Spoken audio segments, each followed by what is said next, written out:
How would you describe yourself in 3 words? Okay, 3 words. This is tough. I'm incredibly optimistic, kind, and goofy.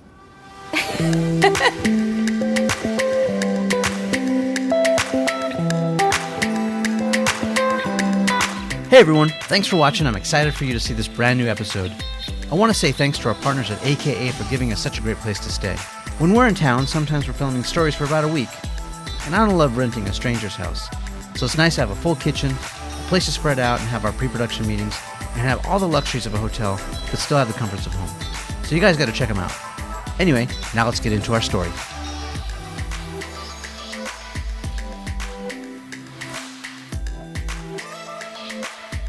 Hi, I'm Kendra Scott, founder and CEO of Kendra Scott, and you're watching Behind the Brand with Brian Elliott. Who would you like to change jobs with for a week? I would love to be a Broadway actress for a week. What's your spirit animal? Ooh, my spirit animal is probably a tiger. What was your very first job? I worked at Super Value as a checker, and I was really good at it. I was quite fast. Hi, I'm Brian Elliott. Welcome to another edition of Behind the Brand. Today I'm here in beautiful Austin, Texas with Kendra Scott. Kendra, welcome to the show. Thank you for being here. We're so glad you came to Austin to visit us. I usually ask my guests, how do you get this job? Oh, well, I started my first business when I was 19, which was a hat shop. And I loved fashion since I was a little girl. And, I really wanted to create something special and amazing. And I felt like there was something missing in jewelry. And I started it, out of the extra bedroom of my house. And here we are today. So you knew what you wanted to do from a very early age? I did. My aunt was a fashion director. I grew up in a little town in Wisconsin, and she was in Milwaukee, and she would travel to all the shows in Milan and Paris and bring back pictures of her being at the shows. And I remember, living in this small town, nobody was fashion designer where I grew up. So it was just like something bigger than life to think about doing it. But I was so engaged and excited about it. And to me, fashion was magic. You could put on a beautiful dress, and I would get in my Aunt Jo's closet, and suddenly you become somebody else. And it was amazing, and it was magical to me. Even both my parents. My father was a country lawyer. He set up shop for himself. I used to help him in the summers and on weekends. And my mother was a Mary Kay director. She started out as a consultant, an entrepreneur. She grew her business out of our little laundry room where we had stock of Mary Kay cosmetics, and I would see her grow this business. So I was inspired by all these amazing people who weren't afraid to try something new and to get out of their comfort zone and take a risk. And I think that really inspired me to want to do the same. And, fortunately, I had such an incredible support group between my parents and my dynamic aunt who were always rooting for me and really, had me believe that, you can grow up and be what you want to be. And I believed it. I always felt like I wanted to do something more every day. I had that in me since I was a little kid. Whether it was selling lemonade on the corner, I see kids, selling lemonade today, and I'm like, they may be running a big company someday. I had that initiative to want to work. I had the initiative to want to create and design since I was a little kid. But I think that it's just that having that fire in your belly. And if you have that fire in your belly and that desire to want to do something more, you can be a great entrepreneur. What was your first job after lemonade stand, maybe? Yeah, well, I worked as a checker at a grocery store, and I actually loved that job. I worked at the Gap as a sales associate, which was a really great experience of learning, getting my chops into retail and fashion, and did that throughout high school and a little bit in college. I worked as a waitress. I had, at one point, I think I was having 3 jobs at one time. So, I've worked since I was first able to get a job. And, I loved it. I loved the fashion side of it. I always wanted jobs in fashion. I think about being a checker at the grocery store, and it actually was one of my favorite jobs I ever had. And I think, you're relating to people. They're coming up in front of you, a stranger, and you have an opportunity to make their day happy. And I really felt like that was the lesson that I learned, is that in just a few moments of interacting with someone as you're checking out their groceries, you can take somebody that might be having an off day, and you can sense that when they walk up, and hopefully you could leave with them smiling or laughing, and that you've left them on their way in like a happy place. And I think that was impactful to me, is that in retail, in these jobs where you're public facing, it's like being on stage. You have to go out and you have to connect with people. And I learned that very, very young, and how important that was. And that was a gift. So you have 70 plus stores now. Yeah. How involved are you in the day-to-day? Well, I think having those experiences have really helped me be a great leader to our team, and it's our family. We treat our customers, but we treat each other like brothers and sisters. So family is my first core pillar of our company, and I think that has been a big part of our success. Everybody is given incredible respect here. And so in our stores, for example, if you go in, we give all of our associates, whether you're a part-time sales associate or holiday help, the power to please the customer. You don't have to ask a manager for approval. You can do whatever you need to do in that moment to make that customer happy. And we give them that respect and that power because I believe in them. And I wasn't necessarily given that as a young associate, and I knew that I wanted to do something different. And so those experiences have led us to have this incredible retail experience. And when you walk in our stores, you feel it, and you feel that these young women and men are empowered, and they feel like, wow, I've been given this opportunity. I don't want to mess it up. I want to do something good with it. And it really is a special place to walk into. We host a lot of our folks here in Austin. So we do, a lot of different annual meetings with our managers and assistant managers. We have event coordinators, and community managers that go out into the community in every single market. They come here as well. And then we go out to them. We are in the stores. I'm traveling often to the stores myself, our executive team, other leaders in the organization. We want to touch, feel, meet our teams. That's the most important thing to us. And so I think that makes a big difference as well. Let's talk about the F word, failure, for a little bit. F word, whoa. Brian, what kind of show do we have here? No. A lot of people don't like to talk about their failures because, whatever. But the reality is you can't have success without it. Well, first of all, I love talking about failure because I agree with you. I think failure, is your bridge to help you to the success that's going to come upcoming in your life. And you have to go through those failures to get you to be able to cross the bridge to the next place that you're going. I always say that. I had an early failure with my first business, was a hat company, a hat shop here in Austin. And I ran that business, worked the shop floor, did every aspect of it from accounting to marketing, worked every single day, had a little help from my mom, thankfully. But no matter how hard I worked, I couldn't get that business to take off. And after 5 years, I had to close it. And what went wrong? Well, first of all, I thought hats were going to be the next big thing. I wanted it to be like 1940 again, where everybody was wearing hats, and that just didn't work out.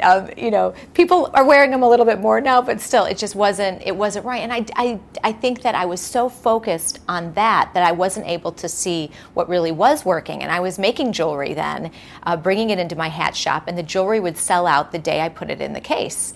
Yet I was so focused on the hat thing, the hats have got to work, that the thing that was working, I wasn't even paying attention to. And I think that was such an incredible lesson is, sometimes you have to take yourself out of the day-to-day mix and get a kind of a 360 perspective on what's going on.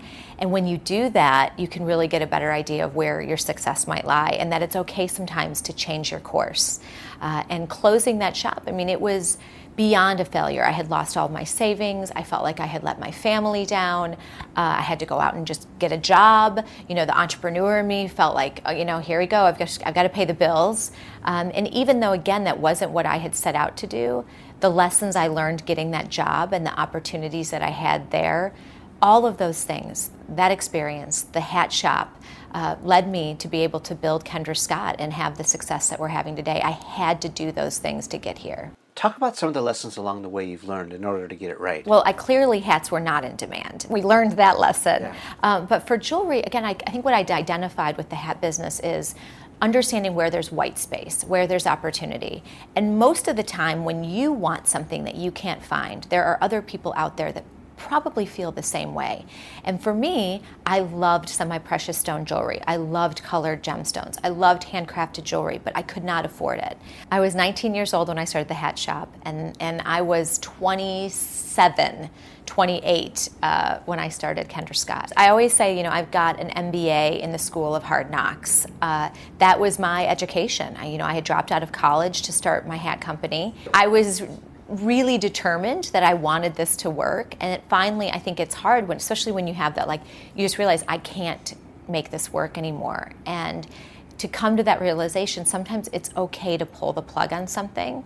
And I think for a lot of entrepreneurs that can be scary, but at the same time, it's probably it's going to lead you to the next thing that you're going to do. This isn't that it's over, it's just the beginning of a new phase. I love that. Sometimes you win and sometimes you learn. Yeah, exactly. So what are those signals? How do you know? I don't think that there's a time, right? It could be 3 months and it could be 5 years in my case. I would definitely let it go longer than it should have gone. And you do it out of necessity because you have to survive. And so sometimes you have to do that, unfortunately. And then what it does is it's kind of like, what you thought you were going to do, where you are is totally different place. I said I will never be in retail again. Here's the woman who has 75 retail stores today. But I did say that. And I thought, I want to be on the other end of it. I want to be the designer, the manufacturer. You write a purchase order, and the retail stores have to sell it. That sounded safe to me. That sounded like I could manage that. And I loved the jewelry design part. So after I closed the hat store, customers were calling me. They weren't calling me for hats. They were calling me for the jewelry that I had made in the store. They wanted a pair of matching earrings. They wanted a necklace. So I found myself still making jewelry. And I realized, you know what? Maybe there's something to this. And so I was pregnant with my first son, and I was put on bed rest off and on, and I created a little collection of jewelry with $500. And when my firstborn son was 3 months old, I put him in a little baby carrier. I put this little collection of jewelry in a tea box that we had been given for our wedding, a wooden tea box, which I still have today. And I went store to store here in Austin, Texas. And, here we go. We started writing orders on just a sheet of paper. I wrote orders down, and I sold all my samples to the last store I went to that day because I didn't have enough money to buy the materials I needed to fulfill those orders. And I think when I started Kendra Scott, I didn't have a grand master plan. See, when I had the hat box, I was going to open hat stores all over the country. I was going to be it was going to be the next big wave that was going to happen in fashion, right?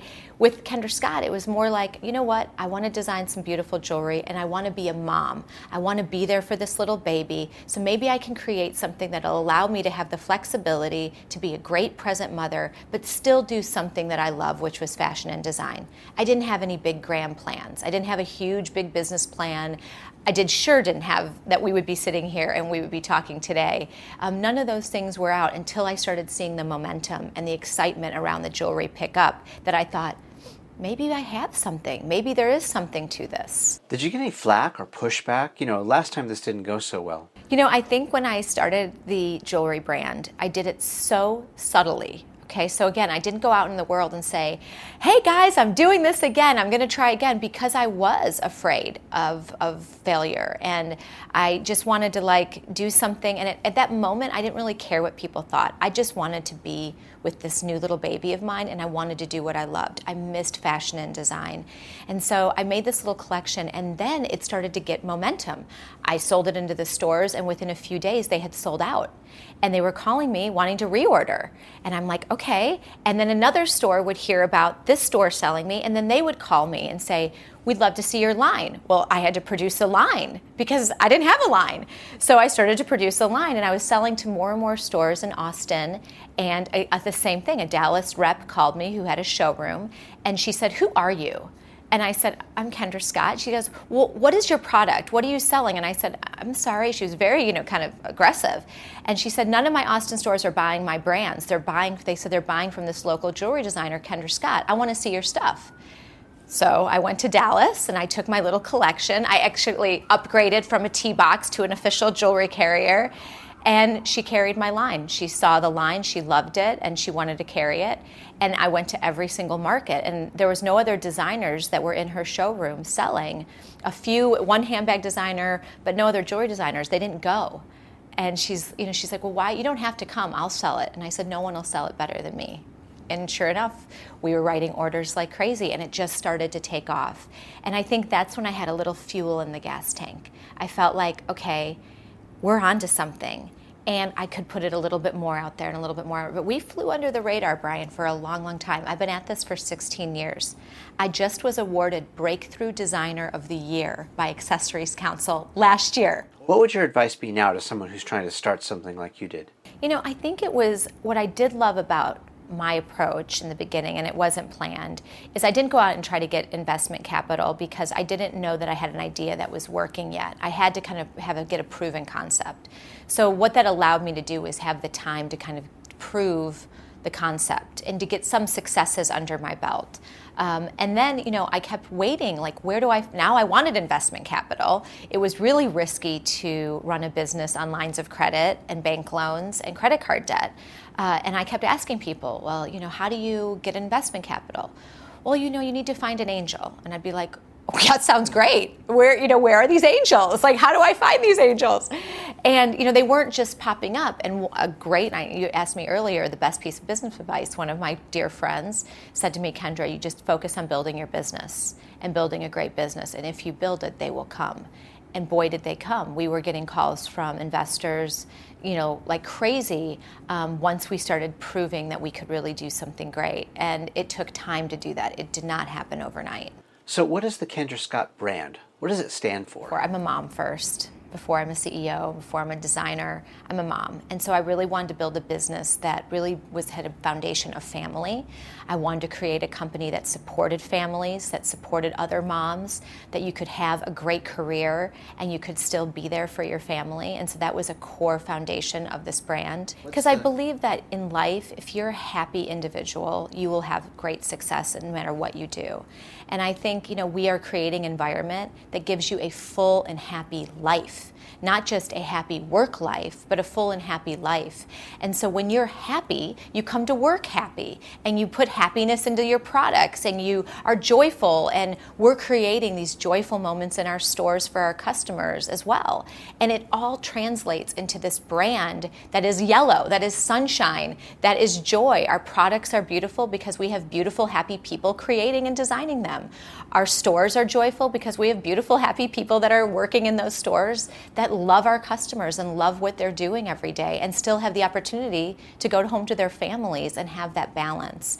And I think that's so important. And I think if more businesses got that, this world would be a very different place. You know, I think when you come through a Kendra Scott office, as you have, you'll see that it's unlike any place else. You know, we have a gym, we have classes for exercise, we have lunch and learns for our employees to learn other things that they might want to know, like CPR certification or flower arranging, or, you know, advice about, you know, private wealth and how to invest your money and things that can help them in their lives in general.